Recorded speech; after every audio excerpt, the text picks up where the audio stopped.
Hello friends, welcome to the lecture on aldehydes and ketones, second part of tautomerism. As we know that keto form and the enolic form are in equilibrium, and the phenomena is known as keto-enol tautomerism. The keto form is in equilibrium with the enol form. Enol means a double bond with OH, and again it changes to a keto form. So the establishment of equilibrium may be catalyzed by both acids and bases.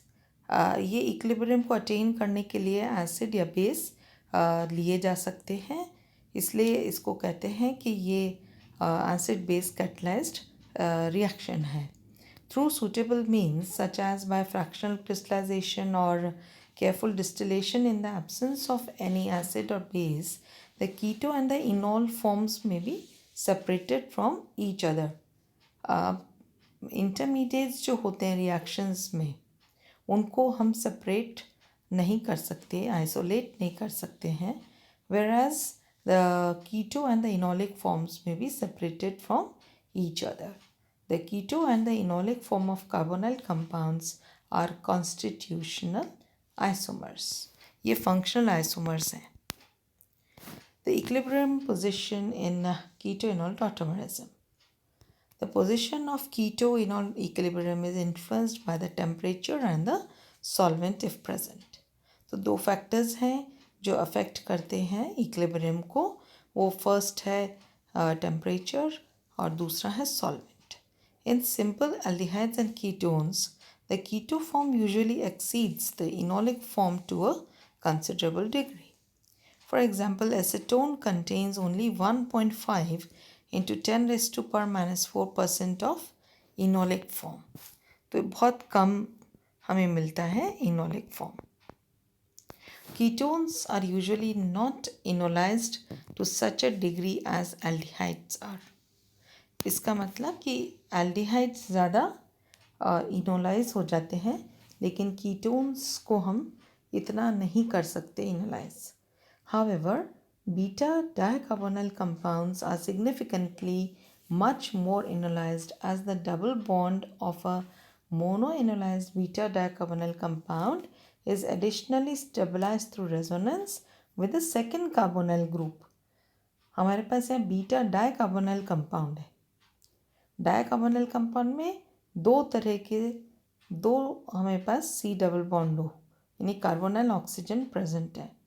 अब इन दो groups की वजह से यहाँ पर resonance उतना ही ज़्यादा देखा जाएगा.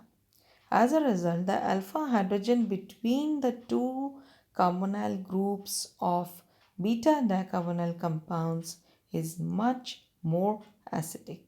ये बहुत इम्पॉर्टेंट फीचर है कि दो कार्बोनिल ग्रुप्स के बीच का जो कार्बन है उसके साथ अटैच्ड हाइड्रोजन है वो बहुत ज़्यादा एसिडिक हो जाता है. On the other extreme, the classic example of a compound that is virtually completely enolized is phenol.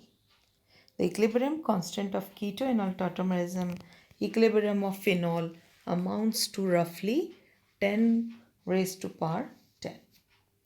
It follows that the enolic form of phenol predominates to over 99.99%.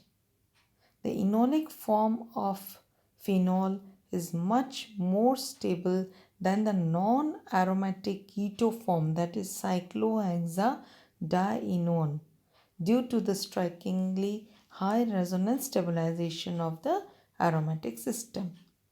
Means keto form के comparison में enol form ज़्यादा dominate करता है. Compound लिया गया है phenol और उसके अंदर ये देखा गया कि इनॉलिक फॉर्म ज़्यादा स्टेबल है than the non aromatic keto form of cyclohexadienone. अब डाई कार्बोनिल कंपाउंड है या फिनॉल का इनॉलिक फॉर्म है, उसके अंदर बहुत हाई रेजोनेंस स्टेबलाइजेशन होता है, रेजोनेंस बहुत ज़्यादा होता है एंड देयरफॉर वो स्टेबिलिटी को अटेन करता है. Also phenols enolate is much more stable then non-aromatic enolates are, as its negative charge is stabilized through the resonance with the aromatic system. जब नेगेटिव चार्ज है एनायन जो बना है on oxygen of carbonyl group, वो negative charge aromatic system के साथ resonance करने के बाद स्टेबलाइज हो जाता है.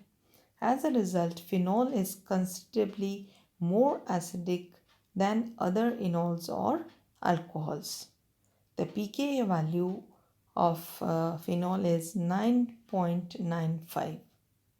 So, बिल्कुल क्लियर हो गया है कि फिनॉल का इनोलेट जो स्पीशी है ये मोर स्टेबल है दैन द नॉन एरोमेटिक इनोलेट्स, क्योंकि नेगेटिव चार्ज रेजोनेंस के कारण स्टेबलाइज हो गया है और ये रेजोनेंस करता है with the aromatic system. So as a result, phenol is considerably more acidic than other enols or alcohols. pKa value है 9.95 और ये स्ट्रक्चर में हम देख रहे हैं keto on the left hand side and enol form of phenol on the right hand side. Thank you.